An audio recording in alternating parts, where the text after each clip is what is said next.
दो ही लोग, वो भी कैमरा नहीं कर रहे। ओम सहना भवतु सहनौ भुनक्तु सह वीर्यं करवावहै तेजस्विनावधीतमस्तु मा विद्विषावहै।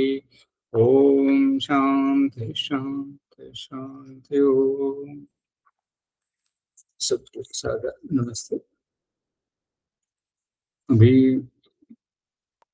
अष्टचक्रों के विषय में हमारा चर्चा चली थी, उसमें आपको कुछ पूछना हो तो पूछ लीजिए, और यदि कोई शंका नहीं है तो आगे चलते हैं। जी अच्छा जी, मेरे एक शंका है कि जो चक्र हैं, जैसे जैसे कोई यान का चक्र होता है, रथ का ही चक्र मानेंगे।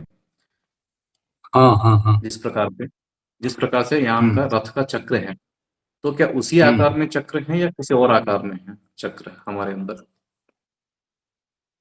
चक्र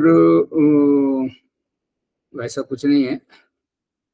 चक्र शारीरिक वो, यदि आप जिसको चक्र कह रहे हैं, जिस रूप में चक्र समझना चाहते हैं, उस रूप में पौराणिकों ने जितना हमको फरमाया है, तो उस रूप में नहीं है कह करके दयानंद सरस्वती ने जो है उसका शरीर का चीर फाड़ करके देखा था, तो उस प्रकार का उनको कुछ नहीं मिला। तो इसलिए हमें आश्वस्त किए हैं कि भाई इन चक्रों के पीछे मत पड़ना। ठीक है जी। तो इसके लिए फिर वो ये चक्रों के पीछे नहीं पड़ना कह रहे हैं। फिर वो अथर्ववेद कह रहा है कि भाई चक्र है, चक्र है। फिर वो क्या है, तो उसके लिए तो उन्होंने बहुत सोच समझ करके जो है अथर्ववेद के शांति सूक्त के 5वां मंत्र है, इमानि यानि पंचेंद्रियानि मनः शिष्टानि, 6 इंद्रिय हैं। इंद्रियों के लिए कहा है, वो 6 इंद्रिय किन के हैं? आत्मा के हैं। तो आत्मा मिलके 7 हुए, तो वो किसके लिए है? ईश्वर प्राप्ति के लिए।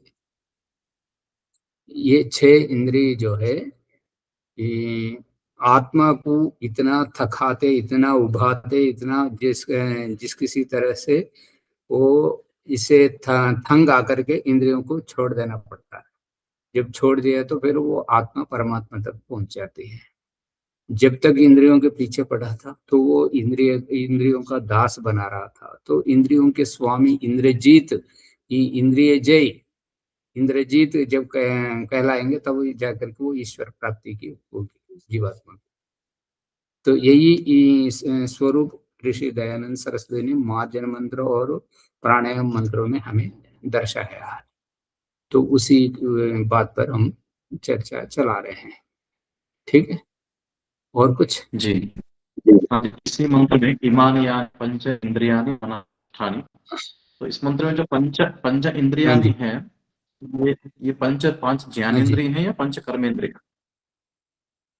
दोनों, दोनों है। अच्छा जी जैसे जैसे वो पंच इंद्रिय जिनको कहा जा रहा है, तो उससे पहले सांख्य दर्शन में कपिल महर्षि कहते हैं सत्वरजस तमसाम साम्यस्त प्रकृति प्रकृति महान महत और अहंकार अहंकार पंच तन्मात्राणि पंच ही तो कहा है। तो वहां पर सूक्ष्म जी से सूक्ष्म के बाद स्थूल है। सूक्ष्म स्थूल सूक्ष्म तन्मात्राएं और स्थूल तन्मात्राएं हैं। तो मतलब पंचमहाभूत जी सूक्ष्म और के बाद स्थूल है। तो जिस प्रकार का 10 होने पर एक ही 5 को ही गिनाए हैं, तो उसी प्रकार का उभयम इंद्रियम कहा है। उसी में पंच तन्मात्राणि उभयम इंद्रियम। उभयम इंद्रिय मतलब ज्ञान और कर्म दोनों। ठीक है, तो आगे बढ़े। जी हाँ जी, एक और छोटा सा प्रश्न था। आपने एक बाल बच्चे कैसे हैं ऐसा पूछने का तात्पर्य आपने बताया था, बाल अर्थात मन और बच्चे हाँ अर्थात जी, इंद्रिय। बाल हाँ बच्चे बाल कैसे बच्चे, हैं? हाँ। ओम नमः जी शिवाय जी जी, सभी चलो हाँ नमः। जी, तो बाल बच्चे कैसे हैं, इस प्रश्न में आपने बताया था बाल अर्थात मन, बच्चे अर्थात हाँ इंद्रिय। जी। तो शब्दों से तो ऐसा अर्थ प्रतीत नहीं हो रहा है, तो किस प्रकार ये अर्थ ले सकते हैं? तो पूर्व काल में आलंकारिक रूप में, ये आलंकारिक भाषा आपको अग्निहोत्र शुरू होने के बाद उसमें अग्नि क्या है, समिधा क्या है, और ये सारे उसमें आ जाएंगे, उसमें आ जाएंगे। तो ये अलंकारिक जी बात ऋषि दयानंद की वेद भाष्य में आप देख सकते हैं कि ये आलंकारिक अलंकार वर्णन है। तो ये कौन सा अलंकार है, सारे वेद, प्रत्येक वेद मंत्र में अलंकार की भाषा व्यक्त करके उन्होंने विषय को स्पष्ट किया है। तो अलंकार जी। केवल दिखावे के लिए होता है, वास्तव में कुछ और है जी। ठीक है जी। हाँ जी, ठीक। तो ये यदि इस बात का और खुलासा करें तो आजकल जो बाल बच्चे ये यदि कहते हैं, तो भाई जिनको शादी नहीं हुआ है उनको भी वही बात पूछी जाती है, और जिनका पत्नी मर गई है, जिनको बच्चे ही नहीं हुआ उनको भी वो अज्ञान व्यक्ति यही पूछते हैं, बाल बच्चे सब ठीक है। जी। तो इसका मतलब क्या मतलब रहा, जो शादी नहीं किया हम्म, हाँ जी, तो ठीक है। तो ये हाँ जी, हाँ जी, उसमें अलंकारिक वर्णन है जी। ठीक। आगे ठीक बढ़े है जी, धन्यवाद। जी। अब मार्जन मंत्र खोलिए, उस मार्जन मंत्र में ये रहस्य बहुत गूढ़ रहस्य है। अब संध्योपासन करने के लिए ऋषि दयानंद जी ये कहते हैं कि भाई तो आप एकांत में बैठे रहो, किसी या तो जंगल में जाओ या तो एकांत में बैठे रहो, जहाँ की हवा खुली आ रही हो तो वहां पर उस ओर मुख करके बैठ जाओ। ठीक है। अब कितने लोग रहे वहां पर, जी। तो अकेला है, अकेला है। तो ये मार्जन मंत्र कह रहा है, मार्जन मंत्र प्रकरण कुछ और कह रहा है। ये हमें ये क्या कह रहा है, पुनातु पुनातु, पुनात का मतलब क्या है कि लोट लकार, पवित्र करें। जी। लोट लकार, लोट लकार का मतलब क्या है, आज्ञा देना। आज्ञा देनी।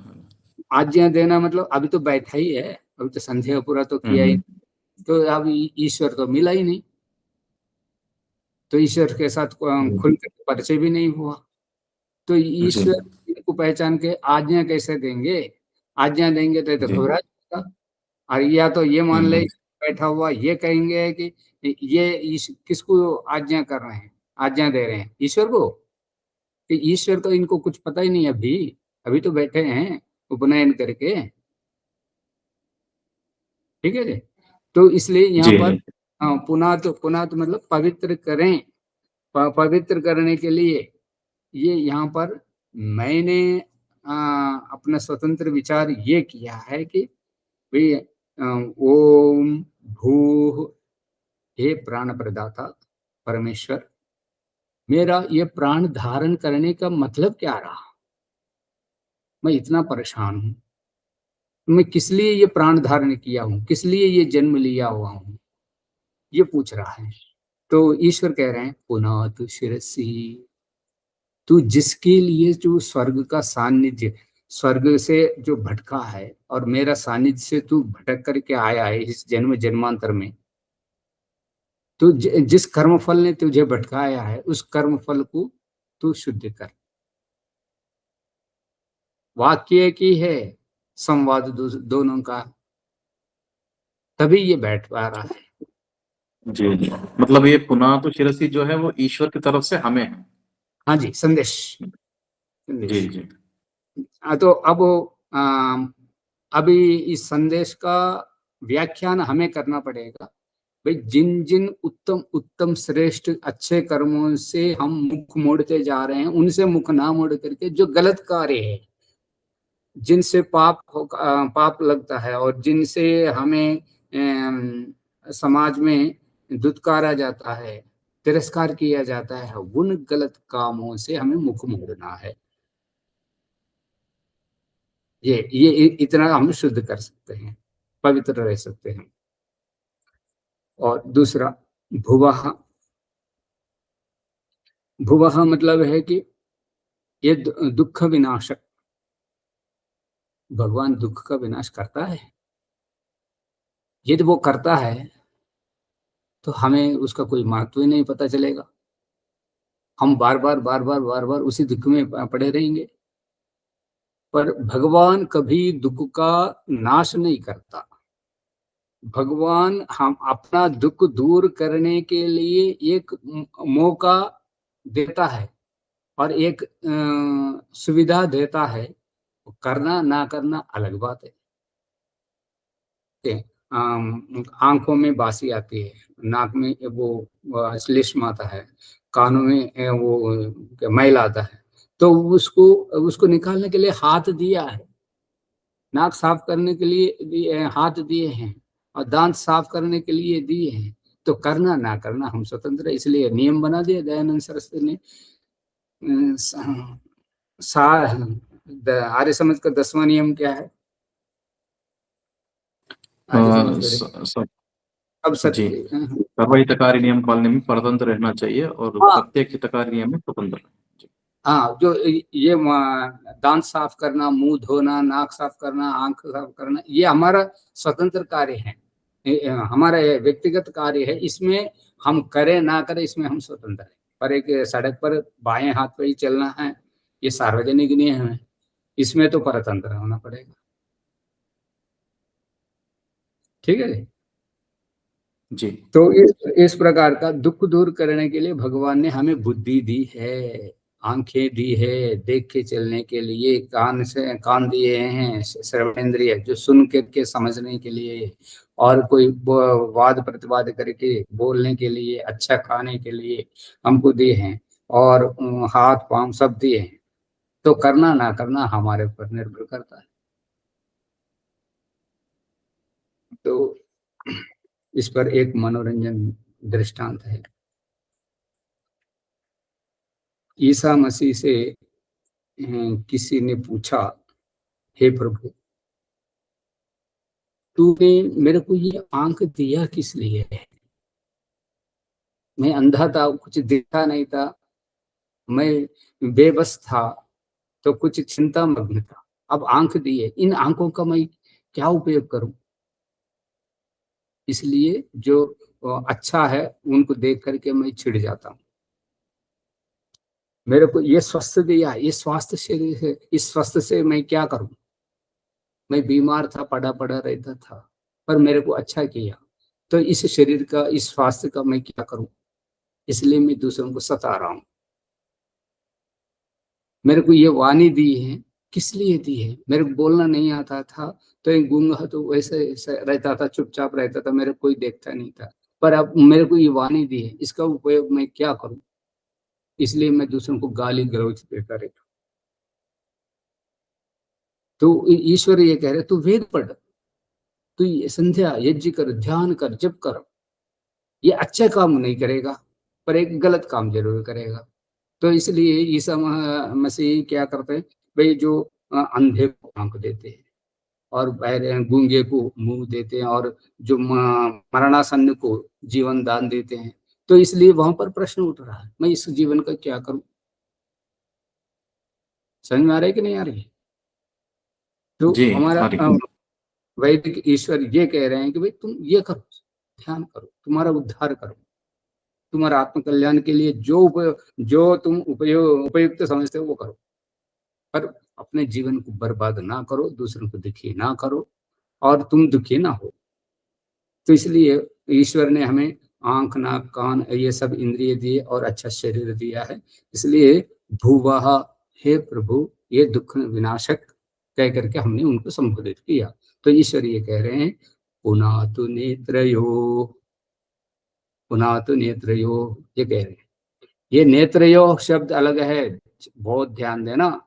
ये नेत्र शब्द ये चर्म चक्षु नहीं है, चर्म चक्षु एक ही है, दोनों मिलकर के एक है। और दूसरा है बुद्धि, जो गूंगे के पास भी रहते हैं, जो अंधे के पास भी रहते हैं।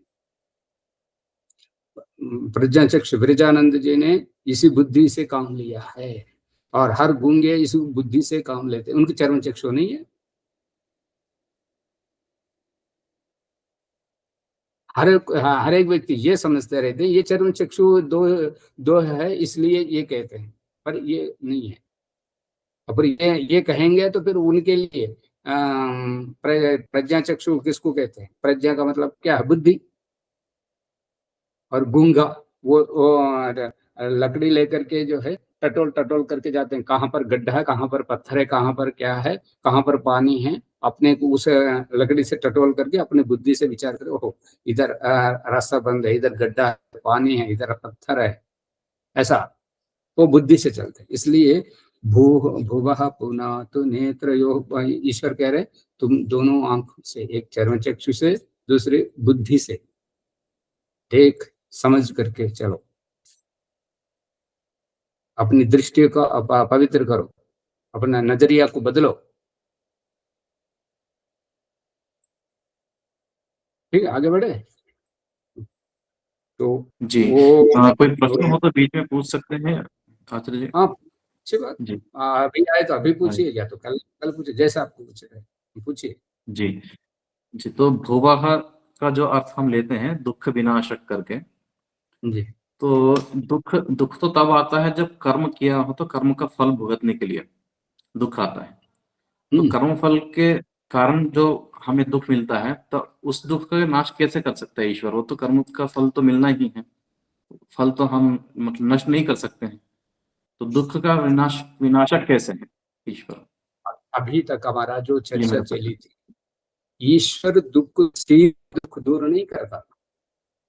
जैसे वो गिरजाघर में वो प्रार्थना करते हैं, हे ये परलोक में रहने वाले हे पिता, परम पिता, इस पापियों के पाप दूर करो।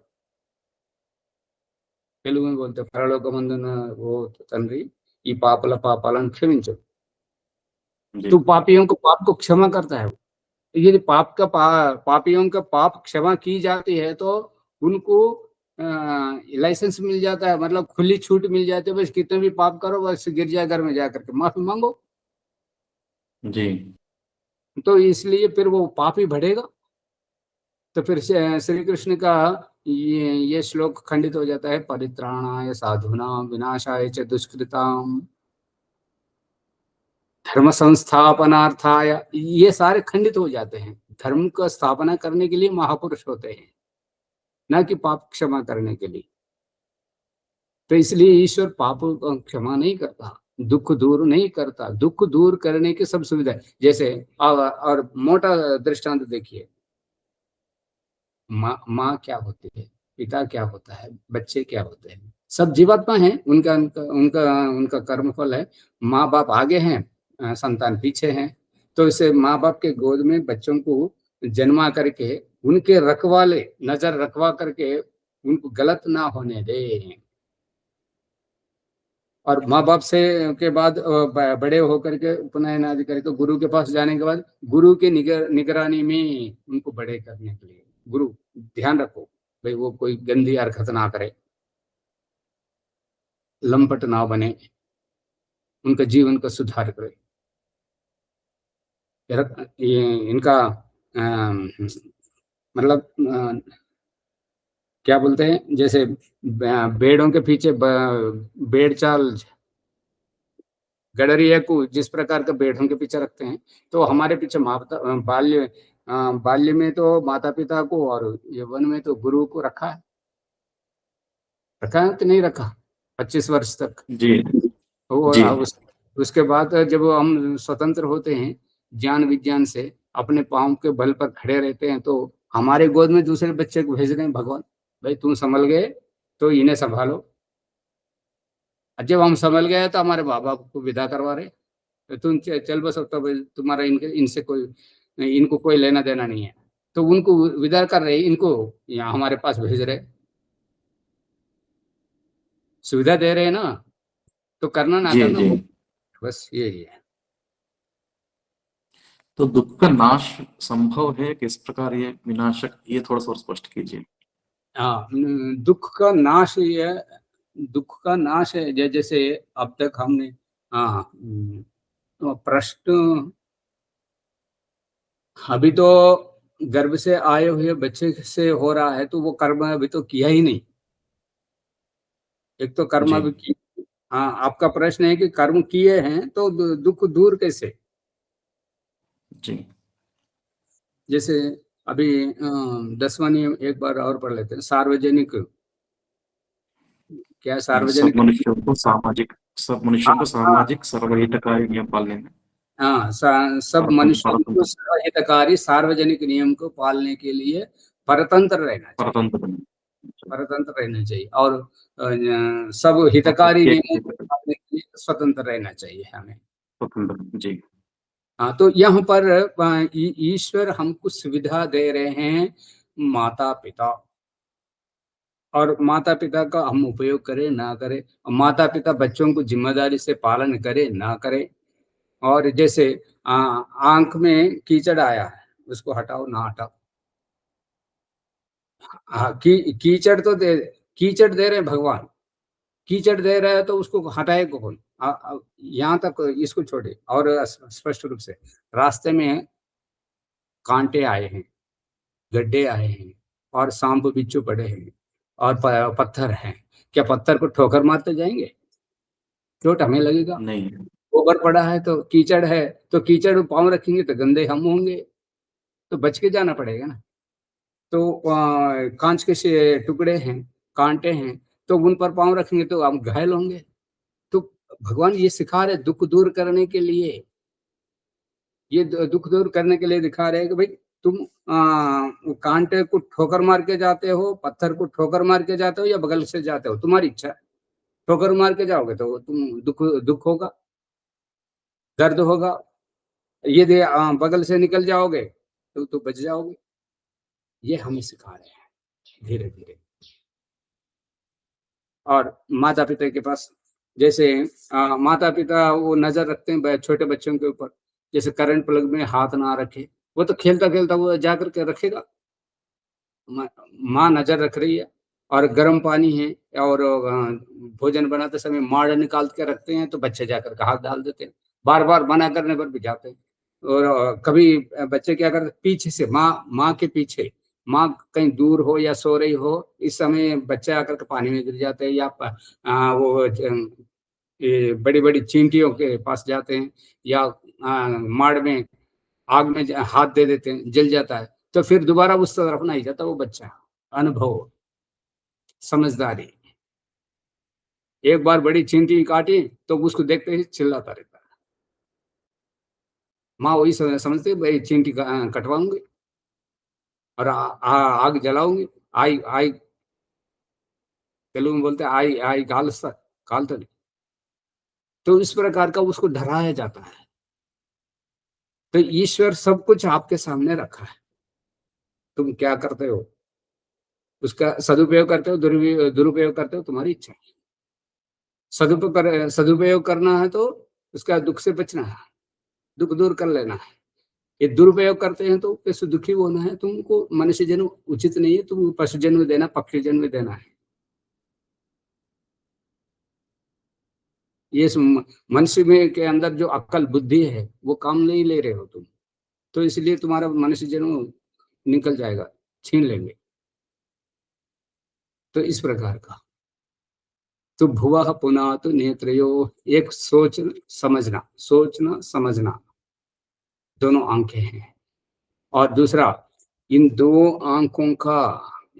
आंखों का इस प्रकार का लगाम और लगाम पकड़ने वाला चित्र देखे हो, जैसे रथ चलाते हैं, बैलगाड़ी चलाते हैं, तो उस बैलगाड़ी चलाने वाले दोनों बैलों के उस लगाम को पकड़ते हैं ना, श्री कृष्ण रथ पर जी बैठकर तो लगाम पकड़ते हैं, उसी प्रकार का दोनों आंखों का जी नसें जाकर के पीछे जुड़ जाती हैं,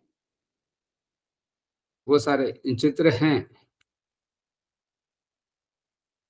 ठीक है, तो आगे बढ़े। जी। हाँ जी।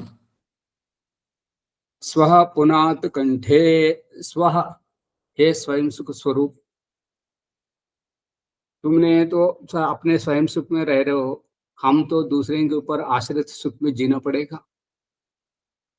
तो ये जीवन कोई जीवन है, हमें कुछ मार्गदर्शन करो। तो इस प्रकार का प्रार्थना करने पर ईश्वर कहते हैं पुनात कंठे, कंठ बोलना, क्या बोलना क्या नहीं बोलना, कितना बोलना, कहाँ पर बोलना, क्या खाना कैसे खाना, कितना खाना, क्या कैसे पदार्थों को खाना।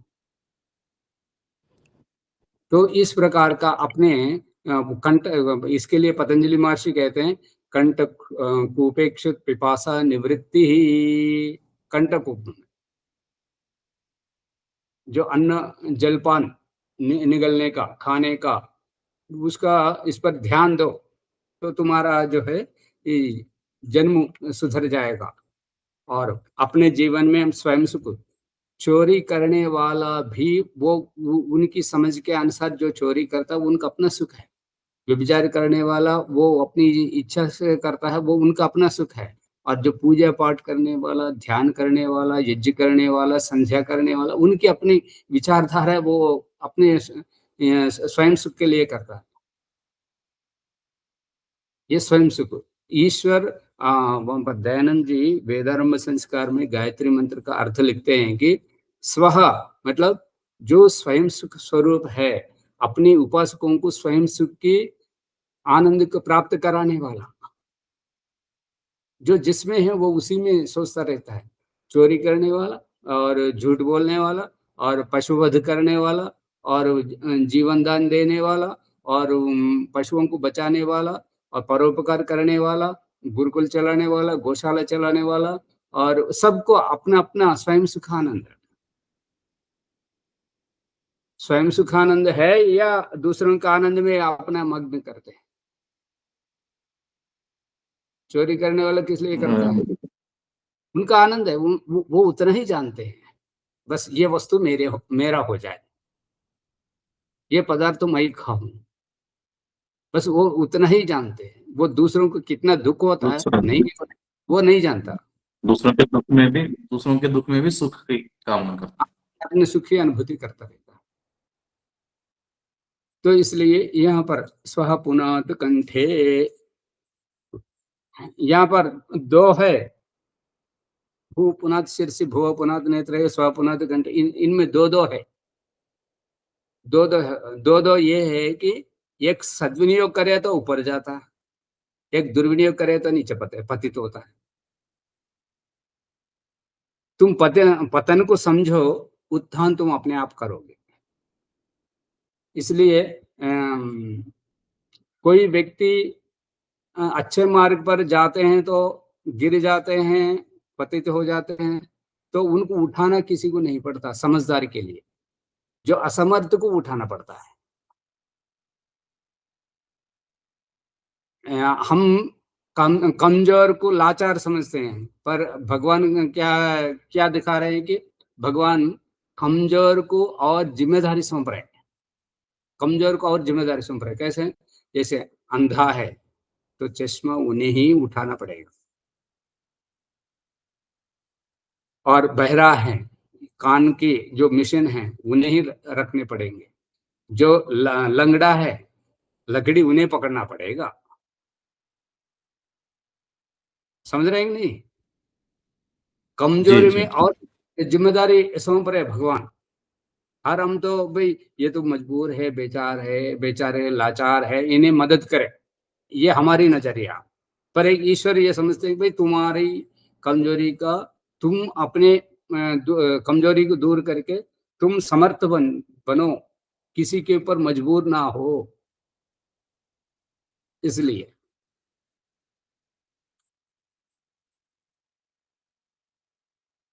ओम ये स्वापुनाद कंठे का मतलब है कि ये विशुद्धि चक्र है।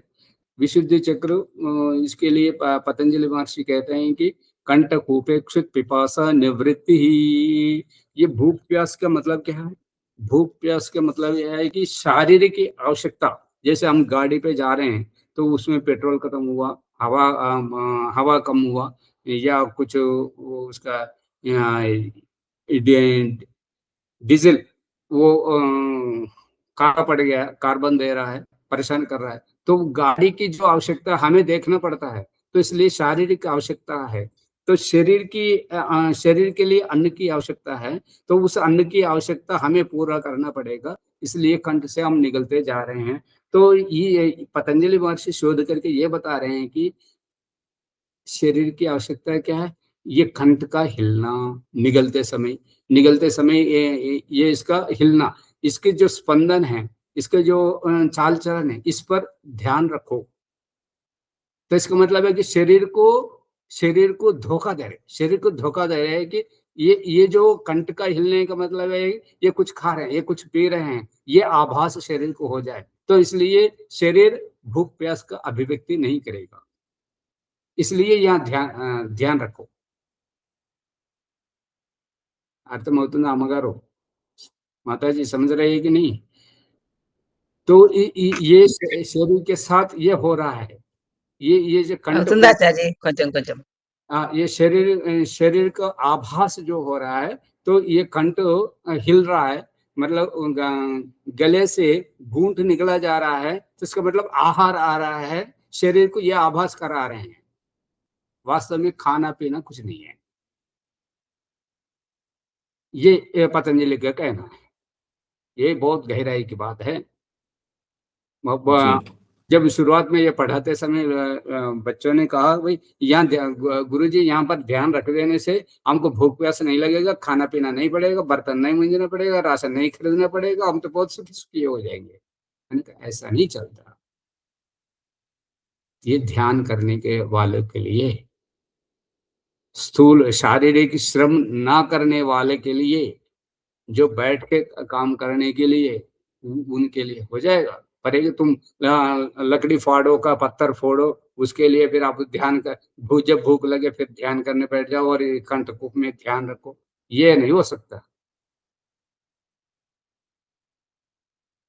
तो इसलिए तो इसमें थोड़ा सा कंठकूप एक पिपासा निवृत्ति है, तो कंठकूप में ध्यान लगाने से पिपासा की निवृत्ति होती है क्या? ध्यान नहीं लगाना, ध्यान करने की चीज नहीं है।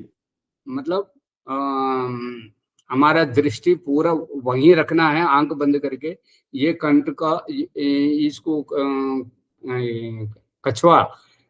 कछुए की आकृति वाला ये कहते हैं, इसका हिलना मुख्य लक्षण है, इसको हिलना मुख्य लक्षण है। और निगलते समय ये कंठ का कूप, गले का ये जो गले का ये हिलता है। कैमरा सही जी, वो भाग जी। तो ये यहाँ पर ये निगलने का, इसका स्पंदन से वो शरीर को आभास हो जाता है। एक प्रकार का ये धोखा ही कहा जाएगा अब वो हमारी दृष्टिकोण से। तो इस प्रकार से शरीर को खाने पीने का आभास, अनुभूति दिलाओ इस कंठकूप से, ये पतंजलि का व्याख्यान है। बाकी वो खाना पीना जी, पर उससे क्षुद्ध पिपासा की निवृत्ति कैसे हो सकती है? क्योंकि शरीर तो मांगेगा ही भूख और प्यास। उसी के तो व्याख्यान करने का प्रयास कर रहे हैं। तो उसमें ये है कि जो श्वास की नलिका अन्नवाहिका है, उसमें उस अन्नवाहिका का जो स्पंदन है, ये कंठ के निगलने से वो प्रभावित रहती है। तो शरीर को वो प्रभाव का मतलब है, प्रभाव से वो समझते हैं कि अन्न आ रहा है। ఓం నమస్తే ఆచార్య రెండు ఎముకల మధ్య గుంతలాగా। हाँ, वो एक मिनट, वो जैसे हमको बहुत तेज भूख लग रही है और भोजन करने का समय भी आया और कहीं से ऐसा पकवान का सुवास आया तो हमारे मुंह के अंदर पानी आ जाता है और पानी को नहीं, तो उसके वो गुटकिलो मिंगड़म अंटाరు కదమ్మా, वो उसका निगल जाने से शरीर को आभास हो जाता भोजन आ रहा है। बस वो आए ना आए वो अलग बात है। तो इस प्रकार का धीरे धीरे धीरे धीरे अभ्यास करते करते भूख प्यास को मारना नहीं, मारना तो ये तामसिक हो जाएगा। फिर जब सोते हैं तो सपना आता है तो उसमें खाने के ऊपर टूट पड़ते हैं स्वप्न में। तो इसलिए भूख को प्यास को मारना नहीं है, उसको निष्क्रिय कर देना, उसको पैदा होने ही नहीं देना। ये पर निष्क्रिय संभव है क्या? क्योंकि शरीर जब तक है तब तक तो भूख प्यास। जी हाँ, ये अभी ऋषि दयानंद के जीवन चरित्र आप पढ़े होंगे, तो उसमें बहुत सारे भक्त लोग ये पूछते हैं कि उनके जितने भी फल मिठाई वगैरह ले जाते हैं तो वो आए हुए में बांट देते थे और उससे भी बच जाते थे तो उनके ऊपर कहीं आप स्वामी जी को गाली देने के लिए कोई बैठ करके गाली देता था, उनको भी भिजवा दिया तो वो उनका जीवन इतना परिवर्तन होता है। मैं केवल मेरे जीवन भर ऋषि दयानंद को गाली देते थे, वो मेरे लिए फल और मिठाई भिजवा रहे हैं, तो वो कितना उत्तम है, कितना श्रेष्ठ है, मैं कितना अधम नीच पुरुष हूँ कह करके वो छोड़ देता है। तो ये स्वामी जी से स्वामी जी सारे हम में बांट देते हैं, आप क्या खाते हैं? तो वो उसमें ये कहते हैं, तुम्हारी तृप्ति भी मेरी तृप्ति है। खाने तृप्ति नहीं होता, खाने से शरीर की तृप्ति होती है, पर एक आत्मा के जो आनंद की तृप्ति है उसमें खाने पीने में नहीं रहता। इसलिए आध्यात्मिक प्रवेश में उपवास से एक समय का खाना, दूसरे समय निराहार रहना, वो यहीं से शुरू होता है। तो क्षुत पिपासा निवृत्ति इस प्रकार से आध्यात्मिकता में आनंद, स्वयं सुखानंद में रहना, आत्मानंद में रहना। बोलिए माता जी, कुछ कहना चाह रही है? కానీ ఆచార్జీ శరీరం క్షీణిస్తదేమో అని హిందీలో చెప్పండి, అందరు వింటారు। నాకు హిందీ రాదు ఆచార్జీ। तो शरीर शरीर कमजोर लगता है पर एक बलवान रहता है। कमजोर तो दिखता है पर एक बलवान रहता है शरीर। ऋषि दयानंद बहुत कम खाते थे, पर एक उनका शारीरिक ढांचा, वो उनका जो जीन्स है, डीएनए है, वो मोटा शरीर का है, वो मोटा दिखता है। तृप्ति में, आनंद में है, खाने से नहीं होता।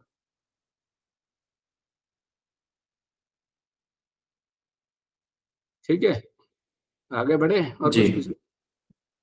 हाँ जी। और महापुना ఆచార్జీ ఆనందము వేరు, శరీరం క్షీణించడం వేరు। अम्मगारू अभी माता जी, बात ऐसी है कि मैं शरीर हूँ, मैं स्त्री हूँ, मैं पुरुष हूँ, मैं काला हूँ, मैं गोरा हूँ, मैं मोटा हूँ, पतला हूँ, ये समझे तो फिर आप कमजोर होंगे, आप धीरे धीरे आप मरणासन्न हो जाएंगे।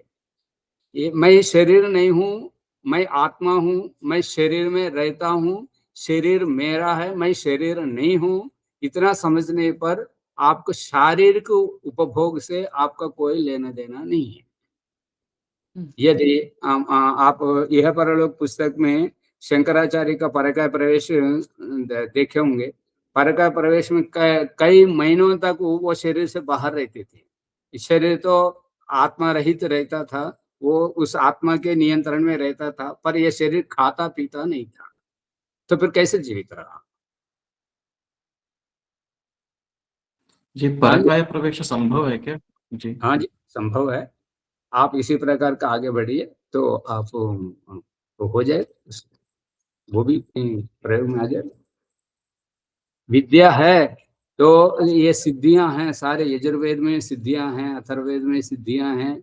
ऋषि दयानंद ने इस सिद्धि के ऊपर ध्यान आकर्षित करते हुए सवेरे शाम हम लोगों से समर्पण करवा रहे हैं ना, सद्य सिद्धिर भवे नहा, करवा रहे कि नहीं?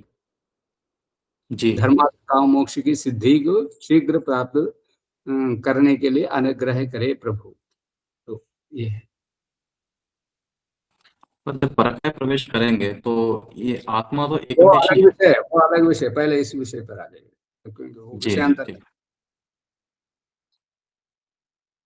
ओम महः पुनात हृदये महः, महः मतलब महापूजायाम, आदर्श जीवन, उत्कृष्ट जीवन, श्रेष्ठ जीवन, इसके लिए पूजा के अर्थ में दिया है प्रभु। और ये इस जन्म में इस माता पिता बंधु मित्र आदि से, ईर्ष्या द्वेष आदि से मैं त्रस्त हो रहा हूँ, तो ये क्या पूजा रही, इसमें क्या श्रेष्ठता है?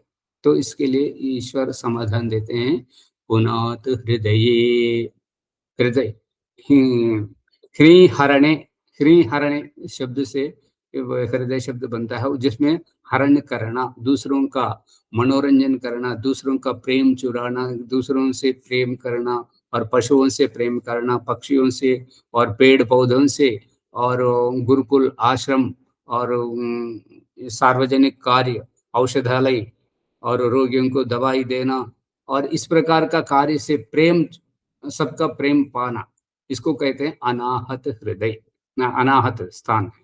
इस अनाहत को अथर्ववेद में कहा है कि अष्टचक्रा नवद्वारा, 8 चक्रों वाला, 9 द्वार वाला पुरम, पुर मतलब जिसमें निवास स्थान है वो अयोध्या है।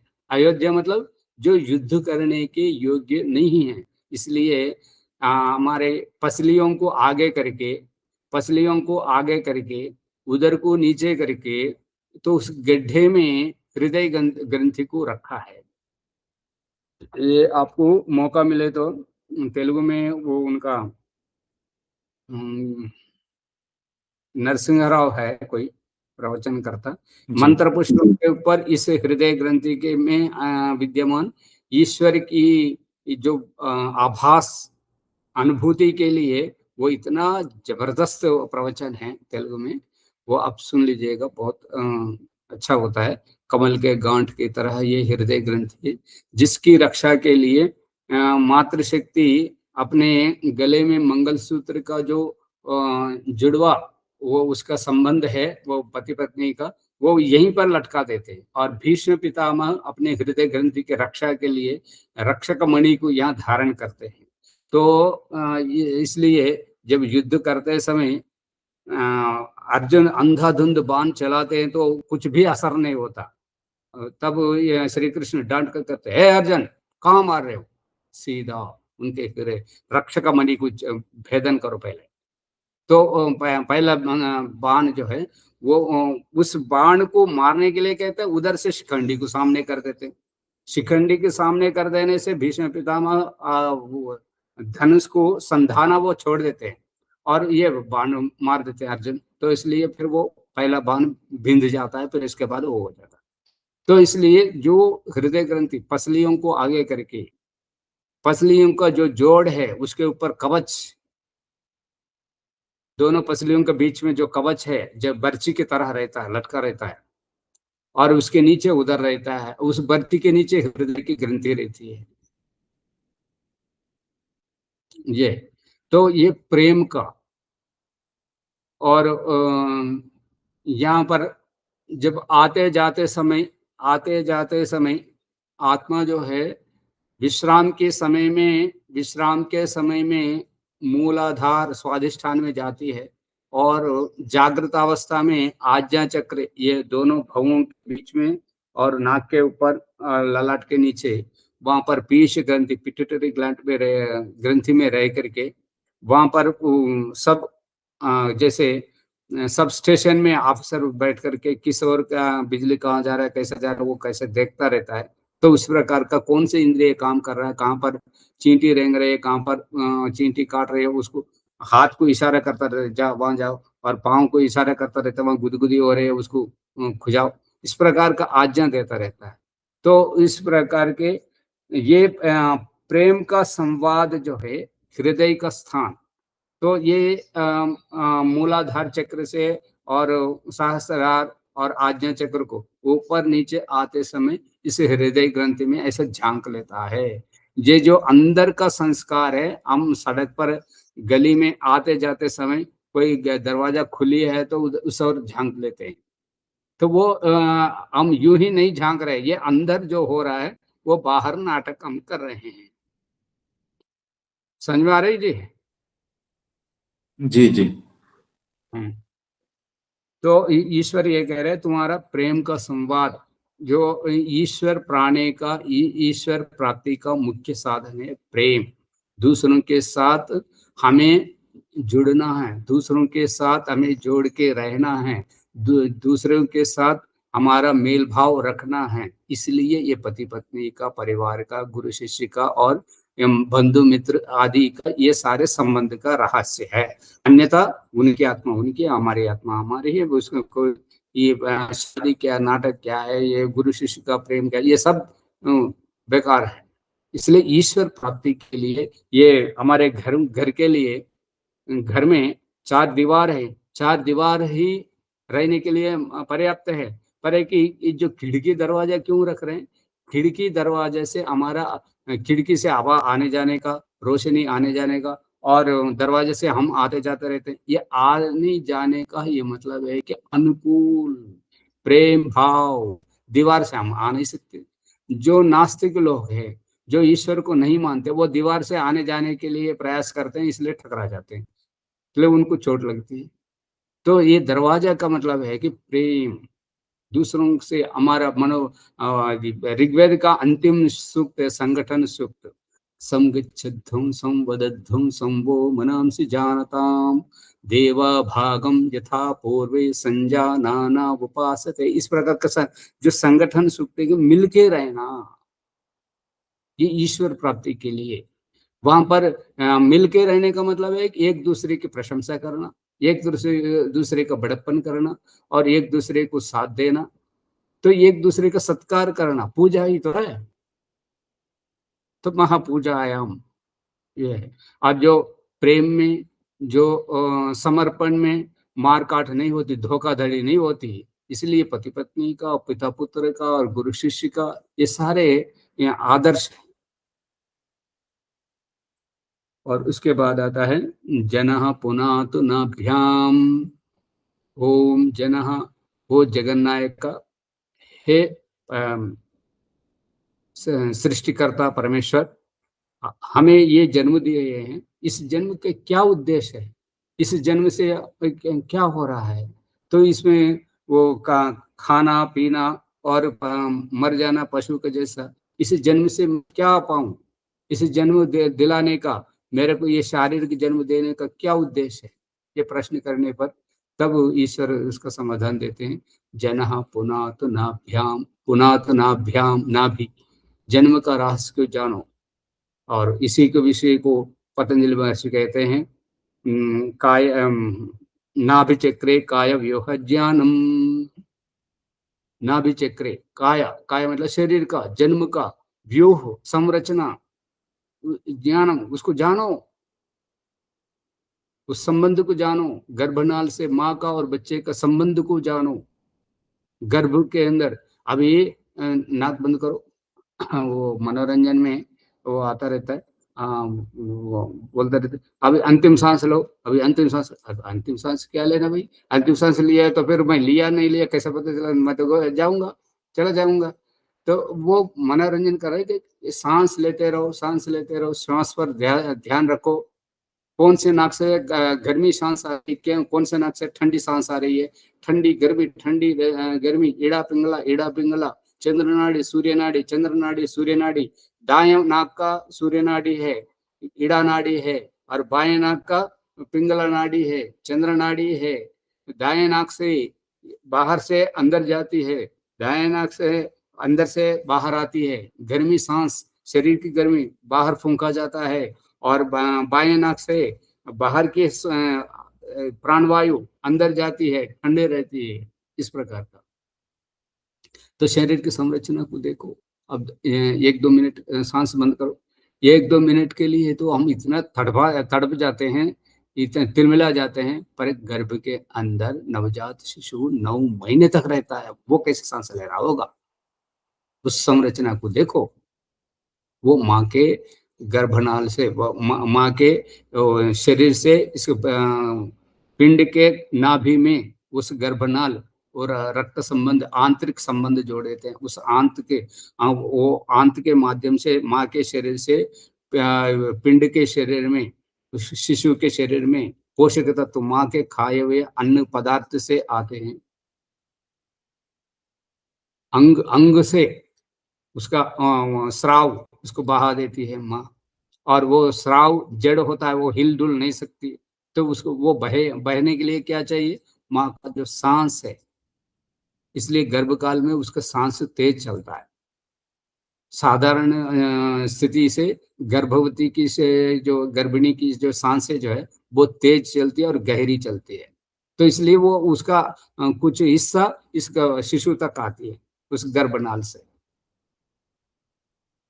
और यह रहस्य कैसे जाना? देखो, पेड़ पर आम का मौसम आ रहा है, तो आम के पेड़ पर जो फूल के बाद वो डंठल से आम को लटका करके जो फला रहे हैं, पका रहे हैं कि नहीं पका रहे हैं हम, तो उस प्रकार का वो देखो, जैसे गर्भ के अंदर नाल से शिशु पल रहा है और पेड़ पर वो फल पक रहा है, डंठल को तोड़ दो तो कच्चे में तो रस निकलेगा, पके हुए ऊपर तो उसको कोई मतलब नहीं, वो डंठल तो स्वयं आम नीचे ही गिर जाते।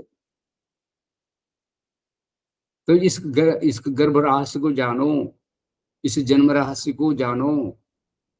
तो इसलिए बाहर आने के बाद जब वो गर्भ का नाल काट देते हैं तो उसको सांस नहीं चलता, और उसका पानी के अंदर रहने के कारण उसका नाक में पूरा वो गंदगी रहती है, उसको शुद्ध करने के बाद सांस लेने के लिए अब ईश्वर कहते हैं, लिखो मंत्र, ऋग्वेद के 10वें मंडल 125वां सूक्त 8वां मंत्र का प्रथम चरण है, अहमेवा वायु विवा प्रभामि आरभमाना। गर्भ के अंदर अब वो शिशु पूछता रहता है भाई गर्भ के अंदर, ऋग्वेद के जी अच्छा जी, ऋग्वेद के 10वें मंडल के 125वें सूक्त का 8वां मंत्र प्रथम चरण जी। तो उसमें शिशु पूछता रहता है गर्भ के जब रहता था तब माँ के सांस के साथ मेरे को सांस दिया था, तब मैं जिंदा था, अब बाहर आने के बाद माँ के साथ मेरा आंतरिक संबंध तोड़ दिया गया है, अब मुझे सांस चाहिए परमात्मा परमेश्वर, अब मैं कैसे जीवित रहूंगा। तो तब ईश्वर कहते हैं कि वायु के रूप में मैं तेरे सामने आया हूँ, तेरे नाक के पास हूँ, तू सांस ले तो सही, तेरे सांस लेते के साथ ही तेरा जीवन आरंभ हो जाएगा। और बहुत सारे बड़े बड़े धुरंधर दिग्गज विद्वान लोग यहाँ पर मात खा जाते हैं कि अब देखो आत्मा अब आ रही है, गर्भ से बाहर आने के बाद अब आत्मा प्रवेश कर रही है, ये समझते हैं, पर ये नहीं है, ये ईश्वर की लीला है, ये ईश्वर की संरचना है, ये समझने की कमी है। ठीक है जी। तो अब आगे बढ़े, और कुछ पूछना इसमें? इसमें एक पूछना था जी, जैसे भू प्राणाधार, भुवः दुख विनाशक, स्वः सुख स्वरूप, महः महान, तो इनका इन शब्दों का जैसे शिरसी, भू के साथ शिरसी जोड़े हैं, तो प्राण का आधार शिर है, भुवः दुख विनाशक, जो हमारे नेत्र हैं वो दुख, दूसरों के दुख देखने के पश्चात उसको नाश करने की स्थिति में आ जाए, कंठ से हम सुख स्वरूप, जो उच्चारणीय जो भी है, उस प्रकार से कोई संबंध है इनका आपस में शब्दों का, किस प्रकार, ये मेरा है ना, प्रश्न था। बहुत से सारे संबंध, फिर वो अभी जो रिकॉर्ड हुआ है वो रिकॉर्ड को आप सुनिए, फिर वो संबंध आ रहा है। जी, वो संबंध आ रहा है, इसलिए मैं पूछ रहा हूँ आपस में। हाँ, संबंध आ रहा है, आपस में आ रहा है। बिना संबंध के तो कुछ नहीं चलता। तो जी महाभाष्य में एक है ना, का उद्देश्य अनतिक्रम में मंदोपि न प्रवर्तते, मंदों पे न प्रवर्तते। जी जी हाँ जी। तो इस प्रकार का कारण के बिना कार्य हो ही नहीं सकता, तो इसलिए संबंध है। ठीक है, जी तो अब तपः पुनात पादयो, तो इस पर पादयो कहने से बहुत सारे लोग जो है पाँवों को छूते थे, जो मार्जन मंत्र में पाँवों को छूते थे, पाँवों को छूने का क्या मतलब है, तो वहां पर पादयो षष्ठी नहीं है, सप्तमी है, द्विवचन है, दोनों पाँवों के बीच में है। उसके लिए वो मंत्र है ना, उस मंत्र को देख करके दयानंद सरस्वती ने ये रखा है कि पादाभ्याम जंगाभ्याम विषय राजा प्रतिष्ठित, वो यजुर्वेद के 20वें अध्याय के 9वें मंत्र का तीसरा चरण है, उसकी व्याख्या है ये, तपः पुनात पादयो, तपना, सहन करना। यहाँ पर वो नाभि के नीचे तपह में दो जगह है, दो जगह तपा जाता है, दो जगह, एक तो स्वाधिष्ठान है, दूसरा मूलाधार है। स्वाधिष्ठान, स्वाधिष्ठान मतलब जिसमें वो रहते हैं, और जिसमें जो व्यसनों के साथ फंसा रहता है वो मूलाधार है, गंदगी के पास। इसलिए यजुर्वेद के 11वें अध्याय के 31वें मंत्र में ये कहा है कि भाई तुम यहाँ क्यों रह रहे हो, यहाँ क्या रह रहे हो, तुम जाओ, तुम पुण्य लोक में जाओ, सुकृत लोक जाओ। अगर वहां से भेजा जाता है तो वो कल का प्रकरण में चलेगा। अब तो समय हो गया, ठीक है। और कुछ पूछना है तो पूछो, और कुछ शंका समाधान हो तो कल लिख के ले आना, पूछ लेना। जोड़ो और लोगों को जोड़ो, और आए तो प्रश्न नए नए दिमाग से नए नए प्रश्न उठते रहते हैं। जी जी ठीक है, रखें फिर। जी जी। ओम देव शांतिरंतरिक्षम शांति पृथ्वी शांति शांतिरोषधि शांति वनस्पते शांतिर्विश्वे देवा शांतिर्ब्रह्म शांति सर्वं शांति शांतिरेव शांति सामा शांतिरेधि। ओम शांति शांति शांति। ओम नमस्ते आचार्य जी, सर्वे नमस्ते। भवन्तु। नमस्ते नमस्ते। ओम धन्यवाद। नमस्ते आचार्य।